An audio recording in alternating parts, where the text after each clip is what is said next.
आज हम चर्चा करेंगे चंद्रमा 11वें घर में हो, वैदिक और लाल किताब दोनों हिसाब से 1952 का लाल किताब का संस्करण क्या कहता है 11वें घर के चंद्रमा को कि ये खूनी कुआं है। और कारण इसका क्या है कि 11वां घर शनि का पक्का घर है और गुरु की ज़मीन है, इसलिए यहाँ बैठे चंद्रमा का फल जहर के समान हो गया। और चंद्रमा यहाँ पे हुआ ना हुआ बराबर है, निरपक्ष है, शून्य कहकर पुकारा। इतनी बड़ी बात नहीं जैसे लाल किताब बोल रहे हैं ना। हाँ, तो अब वही बात है ना, अभी गुरु के घर में है। हाँ, और शनि जो है इसका कुछ नहीं बिगाड़ सकता, सम ही रहेगा। गुरु शनि सम है दोनों, इसलिए शनि उसकी आज्ञा से बाहर नहीं जाएगा। और गुरु चंद्र बैठ के गज केसरी योग बनाता है, तो इसमें तो बैंक वालों की कुंडलियों में योग पाए जाते हैं, गुरु चंद्रमा का समंदर्शी संबंध। और 11वें घर में जिसका चंद्रमा और ख़ास तौर से मंगल के साथ हो, तो वो तो आदमी स्टोन्स का काम बड़ा ज़बरदस्त करता है, मोतियों का। फिर भी लाल किताब क्या कहती है कि चंद्र 11 के समय शनि शुभ हो, यानी अपनी उच्च राशि में हो या 10वें घर में हो, तो दूध का दान देने से जातक की औलाद और माया पर शुभ असर पड़ता है। असर तो मानता है शुभ है। और यहाँ पर बैठे चंद्रमा को यदि बृहस्पति यानी जुपिटर का साथ मिल जाए या उसका दृष्टि संबंध मिल जाए, तो धन दौलत के लिए भी असर शुभ रहेगा। अब ऊपर इसने आउटराइटली कह दिया कि निरपक्ष है, शून्य है, वो बोला हाँ, और खूनी वो बोल दिया। अब नीचे अब कह रहा है कि ये फल अच्छे होंगे। हम यही कहते हैं कि एक ही सिद्धांत रखो, आप सम, हाँ, आप सम कर दो, वो कर दो, लेकिन हम बात कर रहे हैं कि इन चीज़ों को रिफाइंड करने की ज़रूरत है। मतलब या तो ऊपर आप स्ट्रेट वे बोलो ही मत कि ये शून्य है, शून्य है तो फिर नीचे वाले रिजल्ट नहीं मिल सकता। हाँ, शून्य तो खराब ही करेगा, हाँ, कुछ नहीं देगा ये। अब लाल किताब का 1952 का हो, चाहे 42 का हो, चाहे कोई सा एडिशन हो, वो सब के सब इसी तरह से बातों को गोल मोल लिखते हैं। और इस लाल किताब को पढ़ने के लिए आज मुझे 30 साल हो गए हैं, और अभी तक भी मुझे इनके वो फंडे जो है ना इतने ज़्यादा कहीं क्लियर नहीं हो पाते, क्योंकि वो माइंड को जो है ना एक वो राहु की तरह दिग्भ्रमित कर देते हैं, जैसे राहु का धुआं कर देता है ना। ये बात ऐसे लिखी थी तो ऐसा क्यों हुआ। फिर खाना नंबर 4 में सूर्य बुध और बुध 5वें घर में अकेला हो, तो मन की शांति के लिए शुभ प्रभाव पड़ता है। वर्ष फल के अनुसार चंद्रमा 1 या 2 में आए तो ये 11 का फल चंद्रमा का उत्तम फल देगा। राज दरबार से 22 साल तक दौलत आने का क्रम बनता है। इस घर में चंद्रमा नाम मात्र का ही होता है, इसलिए शुभ फल में कमी ही रहती है। चंद्रमा इस घर में होने से केतु तो मंदा ही रहती है, यानी कुंडली वाले की माता के रहते उसकी औलाद नहीं होती, यानी दादी पोते का झगड़ा होगा, या दादी बैठे तो पोता ना खेलेगा। ये पॉइंट कुछ हद तक तो जचता है केतु के साथ जोड़ दिया। केतु के साथ जोड़ने से। वैसे केतु को चंद्रमा खराब कर देता है ऐसे इतना? केतु तो फाड़ ही देता है ना, वो तो बताया था ना, दूध और पनीर है। केतु ने है चंद्रमा को, केतु ने तो ग्रहण लगा ही दिया, वो पॉइंट तो सही है। लेकिन कुंडली वाले की माता के रहते उसकी औलाद ना हो, ये पॉइंट जो है तो चंद्र जचता नहीं है। केतु को जोड़ रहा है जी। हाँ, ये पॉइंट भी कई जगह लिखा है कि उस बच्चे की माँ को जो है पोते का मुंह नहीं देखना चाहिए, 43 दिन के बाद देखना चाहिए, ऐसा भी लिखा हुआ है। बट इसके पीछे साइंटिफिक रीजन क्या है ये समझ नहीं आया। केतु तो चंद्र को खराब कर सकता है, पर चंद्रमा कैसे केतु खराब कर रहा है, आप ये बोल रहे होगे भी बच्चा ना खेले। नहीं, चंद्रमा के साथ केतु इस घर में हो तो हाँ, तो माता को तो नुकसान केतु करेगा ना। हाँ, केतु तो कर देगा, पर वो यही कह रहा है कि केतु को अगर चंद्रमा को नुकसान कर रहा है तो जातक की माता जब तक है उसके घर में बेटा नहीं होगा, यानी कि उसका पोता नहीं होगा। ठीक है, यहाँ दादी पोते का झगड़ा बताया गया, लेकिन प्रैक्टिकली ऐसा नहीं है। अच्छा, मैं मैं आपको कम से कम नहीं तो 50 कुंडली दिखा सकता हूँ जिसमें चंद्र केतु 11वें घर में इकट्ठे हैं। उसकी माँ भी जिंदा है और माँ का पोता भी जिंदा है, दादी का पोता भी जिंदा है, आज तक अभी भी है। ऐसे हो सकता है थोड़ी मिसअंडरस्टैंडिंग हो। नहीं, कोई मिसअंडरस्टैंडिंग नहीं, बहुत बढ़िया परिवार है, हंसते खेलते परिवार है, दादी पोते की बिना रहती नहीं। तो वहाँ ना तो चंद्र का असर बुरा आया ना केतु का असर बुरा आया, ऐसा भी है वैदिक के अनुसार। फिर भी लाल किताब के फंडे हैं ये। और लड़का तो इसलिए कहते हैं ना, लड़का तो औलाद हो गया ना, यानी कि लड़का होगा तो दादी बर्बाद हो जाएगी, इसका मतलब ये है, और उसकी आंखों पर बुरा असर पड़ेगा। इसलिए अच्छा ये है कि पोते की पैदाइश के बाद 43 दिन बाद दादी उसे ना देखे। लड़का तो केतु हो गया ना, हाँ, वो स्ट्रॉन्ग हो गया, लड़का हाँ, होता तो चंद्रमा माता होगी। हाँ, उसने केतु ने दबा लिया चंद्रमा को, यानी तो जातक का पुत्र तो केतु हो गया, जातक की माँ चंद्र हो गई। ये बाइफर्केशन है इसमें। तो पुत्र आया तो जातक की माँ चलेगी यानी दादी चलेगी। ठीक है। यदि किसी कारण से कहते हैं दादी पोते को देख ही ले तो इसके बुरे असर को कुछ हद तक दूर करने के लिए उपाय दिया लाल किताब ने कि घर के हैंड पंप को पानी गिरने की जगह या नल के पानी गिरने की जगह पर चक्की का पत्थर लगा हुआ हो तो कुंडली वाले की माता हर रोज़ उसे धोती रहे तो ये जहर कम हो जाता है। चक्की से क्या मतलब हुआ है? अब चक्की तो ये चक्की का पत्थर है, नोट हाँ चक्की। समझ गया मैं, पत्थर जो होता है। पत्थर आप पानी के नीचे रख दो बिल्कुल जी। तो उससे क्या है कि वो बूंद बूंद बूंद बूंद शनि के ऊपर पड़ती रहेगी। अच्छा वो पत्थर शनि है। पत्थर शनि हो गया ना। ठीक है जी।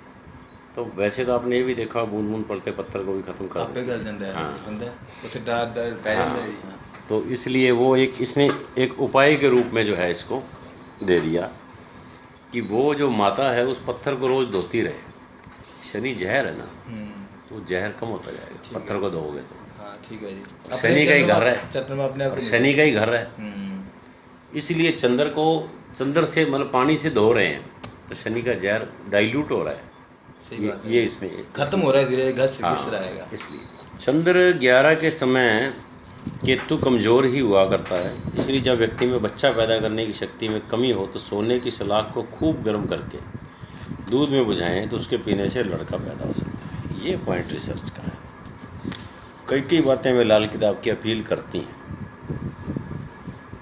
ये क्यों अपील कर रही है? ये बात इसलिए अपील करती है कि सोने की सलाख यानी जुपिटर, हाँ जी बिल्कुल। मंगल की गर्मी यानी आग, हाँ जी दूध में डाल दिया यानी चंद्र। बिल्कुल जी।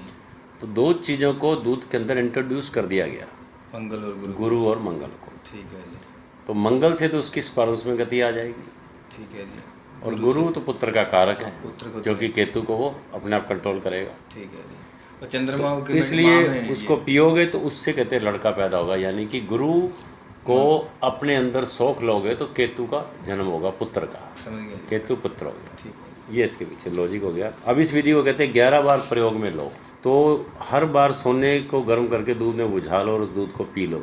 यदि केतु बहुत ही अशुभ हो चुका हो तो यानी ऐसे प्राणी को दर्द जोड़ या गठिया आदि हो चुका हो या किसी कारणवश उसके दूध का प्रयोग ठीक ना हो तो गर्म की गई सोने की सलाख को पानी में बुझाकर उस पानी का सेवन करने से भी वो चंद्रमा ही हो गया, लड़का हो जाता है। हाँ, अब ये प्रयोग मतलब प्रैक्टिकली कितना सफल है ये तो उपाय करवा के पता लगता है।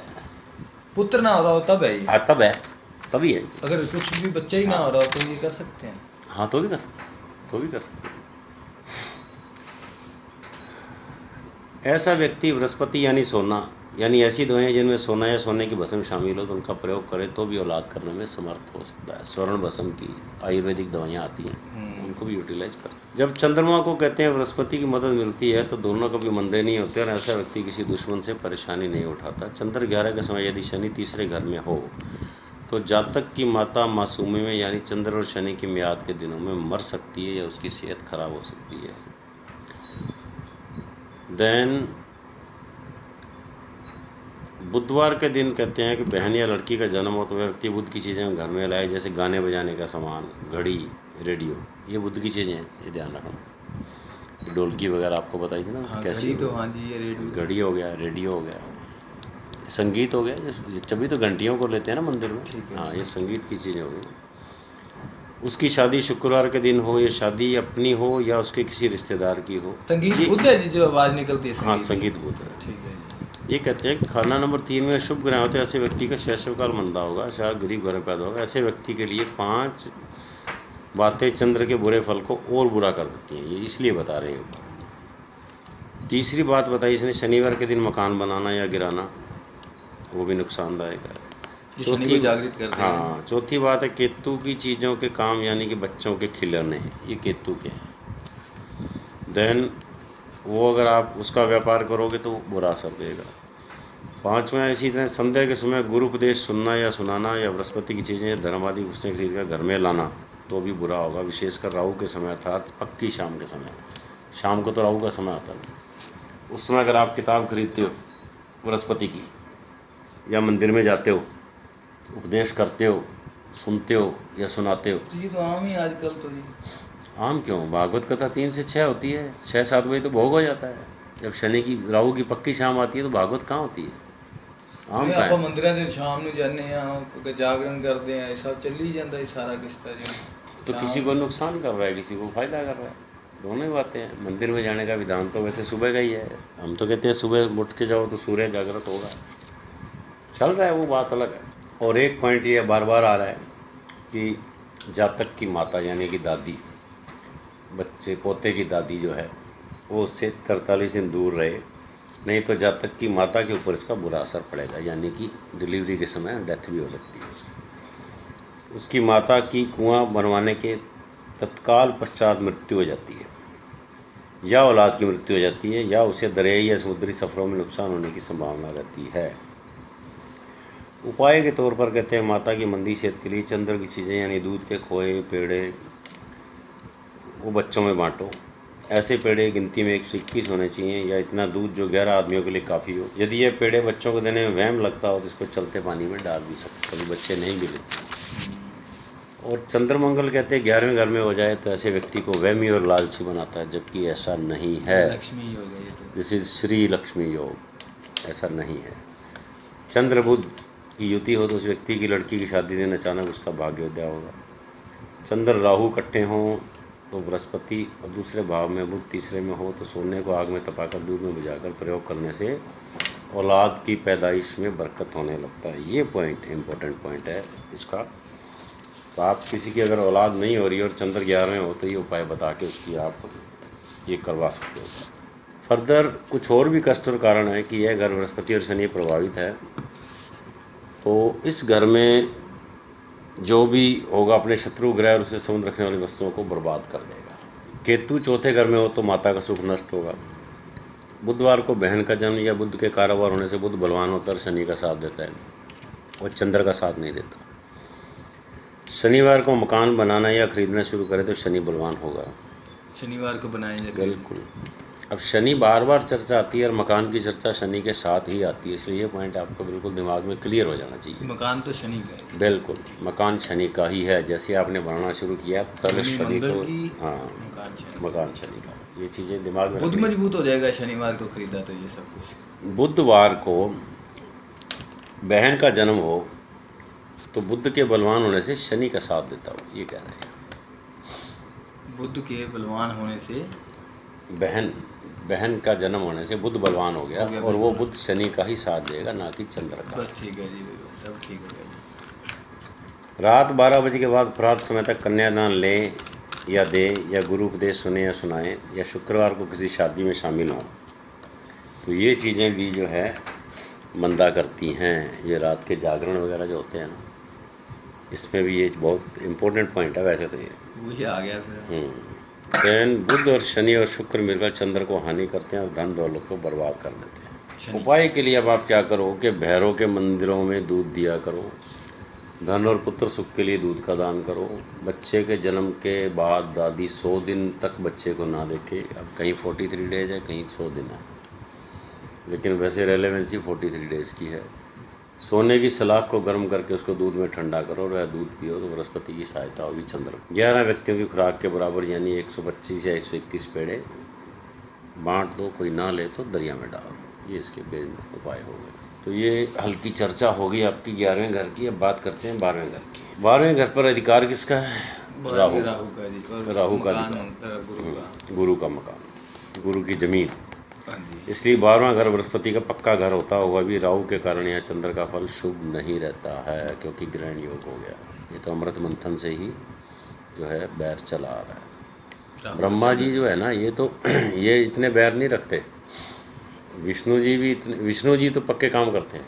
विष्णु जी ने तो पॉलिटिक्स पूरी करनी है, चाहे राम के रूप में करें चाहे कृष्ण के रूप में करें, ये करते रहते हैं। और शंकर जी ये अपने मसाणों में बैठे हैं आराम से, इनको कोई लेना देना नहीं है किसी। ये सबसे टफ काम तो शंकर जी के इनको पास था। मतलब फिजिकल चीज़ों से कोई लेना देना नहीं है शंकर जी को। विष्णु जी पूरा का पूरा माया से इन्वॉल्व है। विष्णु की जो माया है लक्ष्मी साथ में, वही एक तरह से अपने वर्ल्ड की जो माया वही है। और जो ब्रह्मा की जो माया है ना, ब्रह्मा की माया तो खाली क्रिएट करने की है। ठीक है जी। अब बच्चे का जन्म होता है, बच्चा रोता क्यों है? कभी कारण सोचा आपने? नहीं। उसका कारण यही है कि ब्रह्मा जी ने संतानें पैदा करने के लिए नारद जी को भेजा और मानस पुत्रों को बनाया, 6-7 जो थे उसको जो आपके हैं सनत सनंदन सनकादि ऋषियों को बनाया, लेकिन वो कोई इंटरेस्टेड नहीं था संतानें पैदा करने में। हाँ बिल्कुल। दक्ष प्रजापति को बनाया, हाँ। उसने पैदा भी कर दी, 50-60 संतानें थी, मोर देन 60। पुत्रियां ही थी। हाँ, मोर देन 60। तो उसको भी जाके नारद जी ने खराब किया कि तुम क्यों करते हो इस तरह से, तुम्हें क्या जरूरत है आगे वंश बढ़ाने की। नारद जी मना करे, ठीक है। तभी तो नारद जी को शाप दिया गया था कि अगर तुम इस तरह से मेरे बच्चों को ख़राब कर रहे हो तो जा, तेरे को आज से अभिशाप है कि तेरी शादी नहीं होगी और ना तेरे बच्चे होंगे। ठीक है। इसलिए नारद को कन्या नहीं मिली उस विवाह में जो कल मैं चर्चा कर रहा था। ठीक है। नारद को लड़की मिली नहीं, ना नारद की शादी पहले हुई। खुद नहीं चाहता था, फिर बाद में जब मन आया तो हाँ। इसलिए ब्रह्मा जी मतलब क्या डरते हैं, फियरलेस हैं, और ये सोचते हैं कि यार जन्म हो गया तो ये बच्चा कहीं डरे नहीं, रोए नहीं। इसलिए कोई भी बच्चा जन्म लेता है ना, वो ब्रह्मा जी के उससे हैसियत से ही लेता है, मतलब ब्रह्मा जी के कहने से। इसलिए जन्म के समय वो डरता हुआ आता है संसार में ठीक है। कि मैं कहीं मर नहीं जाऊँ, कोई मेरे साथ कोई अनहोनी नहीं हो जाए, पता नहीं जिंदा रहूँगा। इसलिए वो बच्चा रोता है जन्म के समय। तो इसलिए ये ब्रह्मा जी की पूजा भी इसीलिए नहीं होती है क्योंकि खुद संशय में रहते हैं। दूसरा इन्होंने सरस्वती का जो अनैतिक काम किया तो उसकी वजह से भी है। ब्रह्मा जी ने तो पार्वती को देखा तो भी इनका जो है सीमन गिर गया, लक्ष्मी को देखा तो भी गिर गया। ब्रह्मा जी का तो ये हालत रही है। उससे हालांकि वो बच्चे भी पैदा हुए हैं और वो तो एक लीला हो गई वैसे हाँ तो ये। हाँ, लीला ही है। तो शिव तो मतलब ही नहीं था उसको तो। शिव का भी हुआ, वो आपका एक स्टोरी में बताया। तो इसलिए 12वें घर में चंद्रमा का फल शुभ नहीं रहता। 12वें घर के चंद्रमा को लाल किताब क्या कहती है कि रात के वक्त का तूफान, अच्छा। जिससे बस्तियां उजड़े, सैलाब आ जाएं। बस जितने कड़े वर्ड ना इस्तेमाल। हाँ, नहीं आते हैं, रात को तूफान आते हैं, रात को आंधियाँ चलती हैं।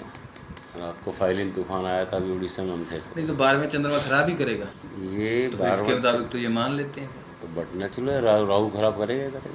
ये तो बात सही है। नहीं तो गुरु यहाँ पे लाल किताब सही कह रही है। गुरु के घर में भी तो बैठा है ये। भले बैठा हो, गुरु क्या कर लेगा? गुरु का तो रात को काम ही नहीं है, रात को तो आसरी शक्तियों का काम है। ठीक है। शाम पड़ते ही तो राहु अभी हावी हो गया, उसके बाद शनि आ गया, फिर क्यों केतु मान आ लो गया। सूर्य छठे में हो, राहु ये चंद्रमा तो दिग्बल हो गया तो जी। क्या काय का दिग्बल हो गया? छठे में काय का दिग्बल हो गया? छठा तो पताल है, सूर्य काय का दिग्बल हो गया? दिग्बल तो नहीं हो गया, चंद्रमा पूर्णिमा का हो गया तो ताकत तो मिल गई उसको। नहीं, पूर्णिमा का चंद्रमा होने से कोई फर्क नहीं पड़ता उससे, क्योंकि सूर्य तो पाताल में पड़ा हुआ ना। बात तो ये नहीं वो तो है, चंद्रमा के बात कर रहे एक हैं। जन्म अमावस्या पूर्णिमा का हो गया, वो एक बात अलग है। तो खाली पूर्णिमा का जन्म होने से ही कुछ नहीं हो जाता। तो इतना भी तो नहीं मारेगा जी, ये तो कह रहा अंधेरा का रात है, ये वो है वो है, इतना तो एक कबड्डी ना ला तो सीपा सच बोला था। इसलिए यहाँ पर चंद्रमा के अशुभ फल को दूर करने के लिए वर्षा का पानी घर में रखो तो मददगार हो।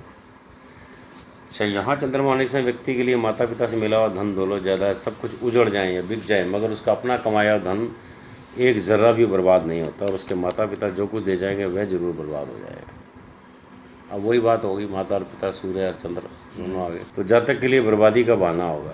मतलब आपका पॉइंट तो यहाँ कट रहा है। आपने तो सूर्य छठे बोला तो सामने पिता आ गया। हाँ।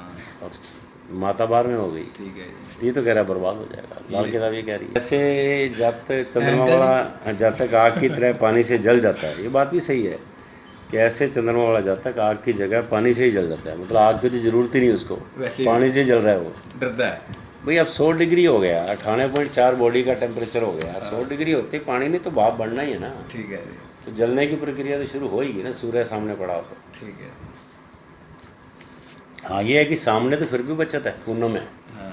और साथ में सूर्य अमावस तो अंधेरा होना ही, खत्म ही होना है चंद्रमा। फिर बच्चा इसका काम करेगा। फिर बचेगा क्या?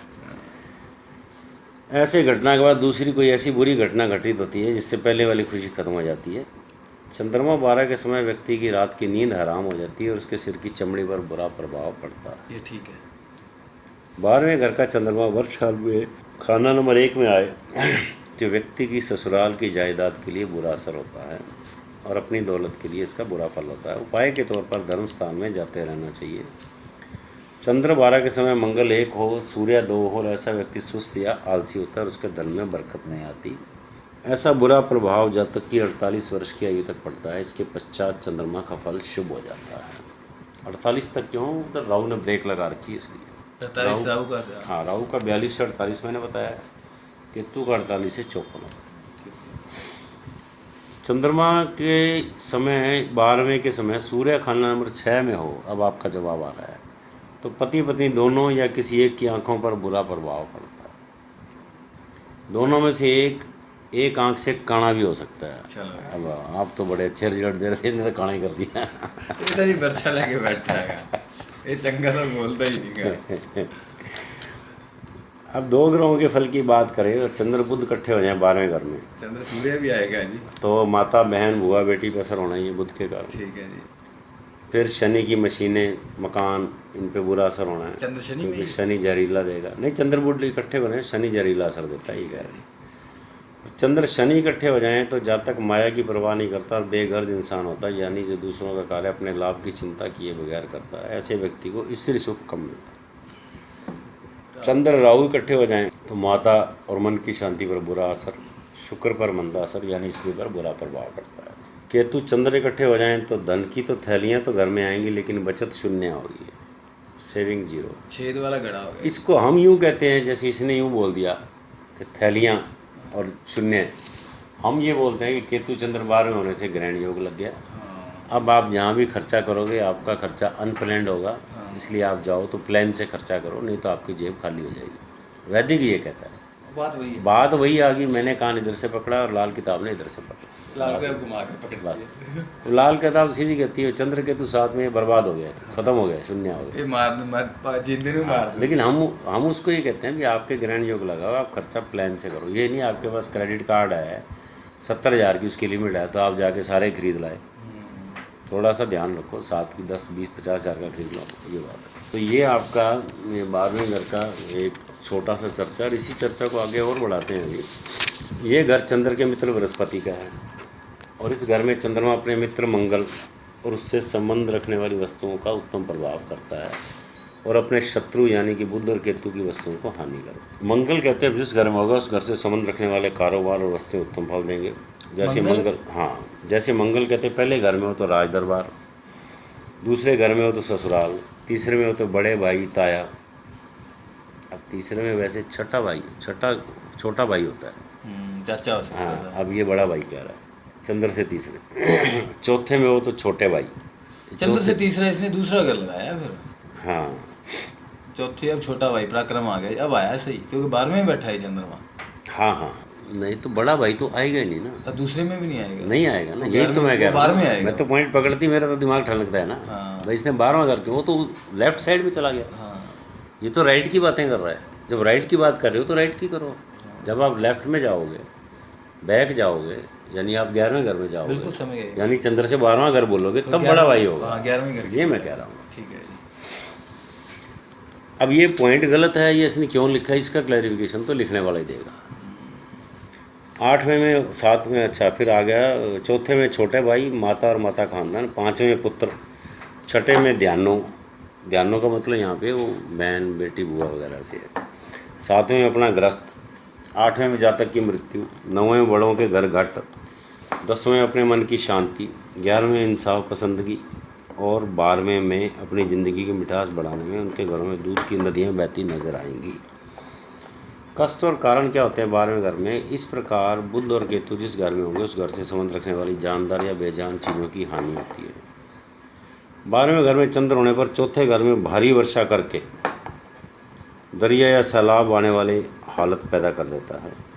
दरिया में अगर सैलाब कहते आ जाए तो लोगों की नींदें हराम हो जाती हैं, क्योंकि भय बना रहता है कि दरिया नामालूम कब अपने बहाव में किसको ले जाए, जो उत्तराखंड में हुआ पिछले साल 16 जून को। में तो उसकी बहुत जान थी। इसलिए चंद्र 12वें वाले को रात में भी भय लगा रहता है कि नामालूम मुसीबत कब आ जाए।